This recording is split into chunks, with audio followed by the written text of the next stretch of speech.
A geometric sequence is a sequence of numbers that have a common ratio denoted by r. So in any geometric sequence, each term is found by multiplying the previous term by a constant. So in this sequence, I have 1, 2, 4, 8, and 16. So each term is found by multiplying the previous term by 2. So 1, which is the first term, times 2 is equal to 2, and 2 is the second term.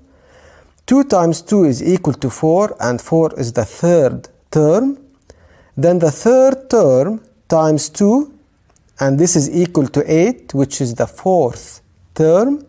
And finally, 8 times 2 is 16, and 16 is the last term.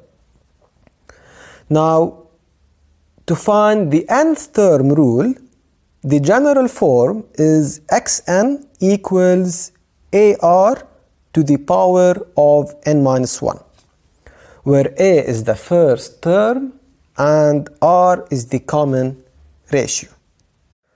So in this example, it says find the nth term of the following sequence. I have 4, 16, 64, 256, and 1024. So the general form xn equals a times r to the power of n minus 1. So a is the first term, which is equal to 4, and r is the common ratio.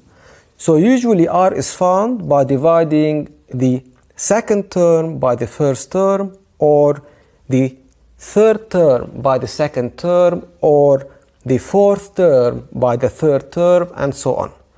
So to find r here, I'm dividing 16 by 4, and the answer is 4. So xn is equal to a, which is 4, times 4 to the power of n minus 1.